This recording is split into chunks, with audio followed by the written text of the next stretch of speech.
Welcome to The Explainer. Today, we are diving into a pretty wild story from Reddit. It's all about a job offer that was, well, malicious. It wasn't designed to hire someone. Oh no. It was designed to destroy their career, all out of some twisted sense of revenge. All right, let's just jump right in with this quote. It's pretty chilling, and it's what kicked this whole mess off. This came from an executive vice president, or EVP, and it tells you everything you need to know about his mindset.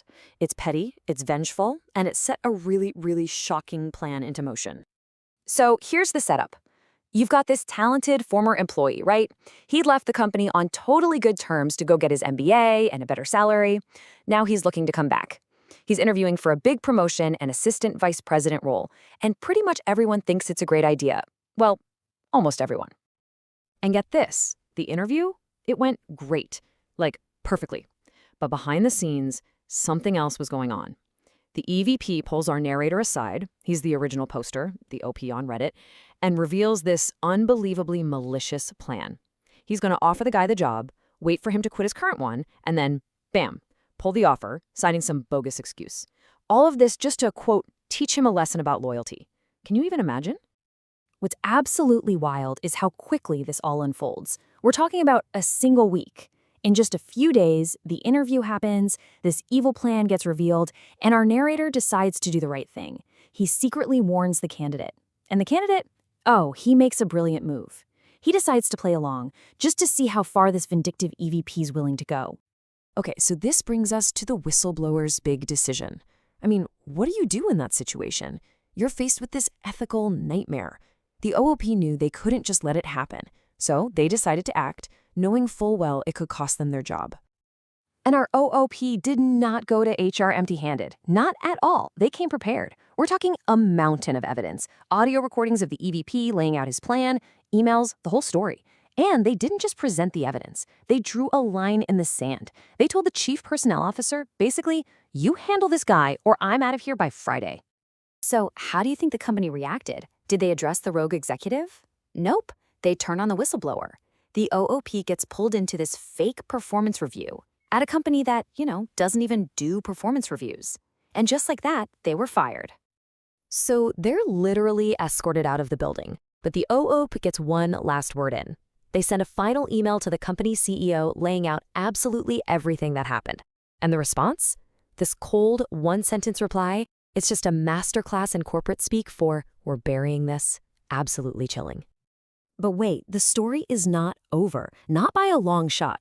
The OOP had one last bombshell to drop in their Reddit post. Turns out, a lot of other employees knew what was going on, and a mass walkout was planned for that Friday. So the company thought they were just firing one whistleblower, but they might have just lit the fuse on a full-blown staff rebellion. And this is where the whole thing just explodes online. The story shifts from this one person's workplace drama into this fascinating, sprawling legal debate. The Reddit comments just lit up with armchair lawyers all arguing about the legality of what that EVP tried to do. So the big legal term that everyone immediately jumped on was promissory estoppel. It sounds complicated, but the idea is actually pretty simple. It's a legal tool that says, hey, if you make a promise and someone relies on it and gets hurt financially when you break it, you can be held responsible. It seemed like a slam dunk for the candidate situation, right? Well, not so fast. It's actually not that simple. See, for a claim like this to work, you've got to prove these 3 specific things. And here is the big catch. Because our whistleblower warned the candidate never actually quit his job. So he didn't suffer any direct financial damages, which, makes a potential lawsuit way, way more complicated. And that wasn't the only legal theory floating around.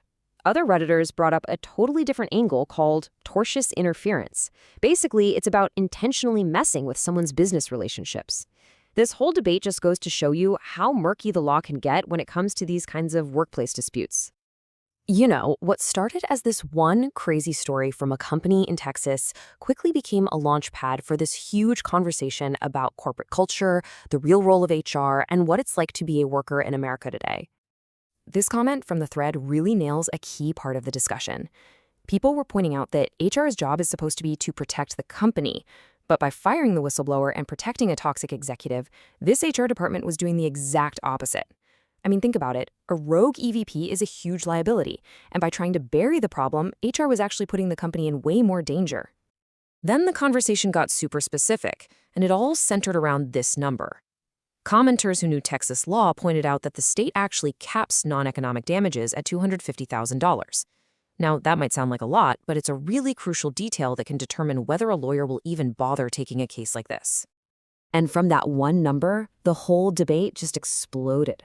People started connecting the dots between this one incident and the entire legal and political landscape in Texas.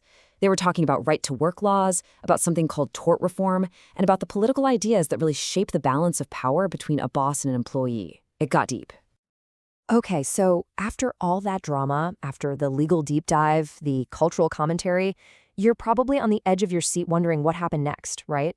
Well, this is where the story takes its most frustrating turn.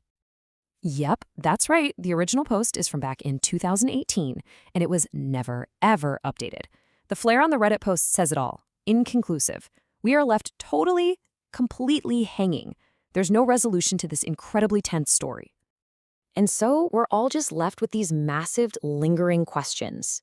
Did that malicious EVP ever get what was coming to him? Did the big mass walkout actually happen that Friday? Did the company ever face any real consequences? And what happened to the candidate who is the target of this whole scheme? We just don't know. And I think that lack of an ending is a big reason why this story has stuck with so many people for so long. This whole thing kicked off because of one executive's completely warped idea of what loyalty means. But the actions of the whistleblower, our OOP, really force us to ask a much bigger question. It makes you think, when corporate loyalty is turned into a weapon, what does true loyalty, to your colleagues, to your own ethics, what does that really mean?